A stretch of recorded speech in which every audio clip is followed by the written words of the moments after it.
For tonight's food review, we're going with the Pinnacle Foods. Roasted chicken and white cheddar biscuit dumplings with carrots and green beans. It sounds amazing. I've never had a Pinnacle Foods before. I bought this when I got the Bull and Kettles. So I was trying to try new dinners out here. It's like it's so bored of the same stuff all the time. But anyway, Pinnacle Foods, it's got 54 grams of protein, 700 calories. Let's open it up. First impression here. Oh, yo, what do we got? Okay, it looks really clumpy, but that's not necessarily a bad thing. It's pretty much how you'd expect it to. All right, let's get some water boiling and see how she goes. All right, this says to add 1 1/4 cups of water, which honestly seems like super reasonable. I usually go below the recommendation. I mean, it says, you know, do 1 1/4 cups, and if you need more, add more, which is kind of what I usually do anyway. 1 1/4 cups is always a good starting place, I feel like, so that is what we're gonna do. Water's just about boiling. Pour this into here. Smelling good already. Stir, stir, stir. Make sure you get the corners. That's what it's looking like so far. Not terrible. Alright. Way too early taste test.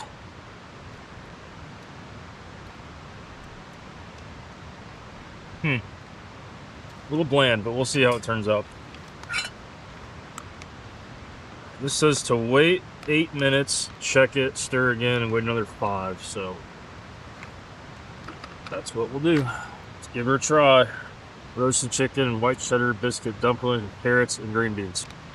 Here's what it looks like. Fully prepared. Not too bad. Got a dumpling, got some chicken. Let's give her a whirl.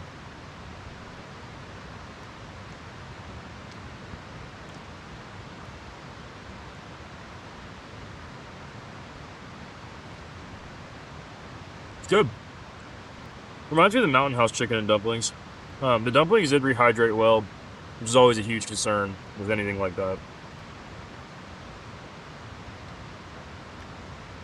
It's like a very rich, creamy, buttery sauce, of course. It's, you know, chicken and dumplings, which I don't really love when I'm camping, to be honest, but if that's your thing, it is a really good one.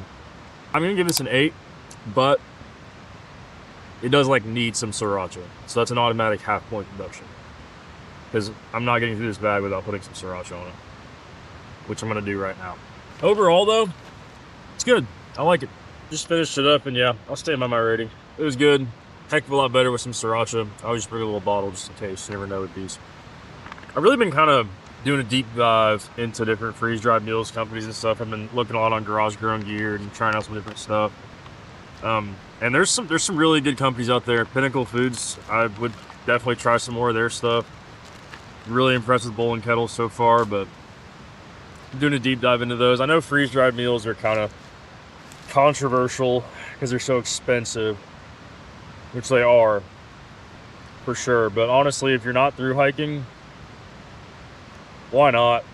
I mean, it's like, you know, $12 to $15 to get a hot meal with some really good protein, vegetables, that sort of stuff. And they curate these things for hikers. They're good for your recovery. They know what to put in them. I think it's worth it. I mean, even I get out quite a bit for a weekend warrior. I'm out on, you know, 15 to 20 nights a year probably. But even still, it's not that expensive for me to just eat one of those every time I go out. Not to mention, it's just so much better than ramen, which I've done for lots and lots and lots and lots of nights. And that works. But you know, if you're not through hiking or getting out for 50 plus nights a year, go with the freeze-dried meal.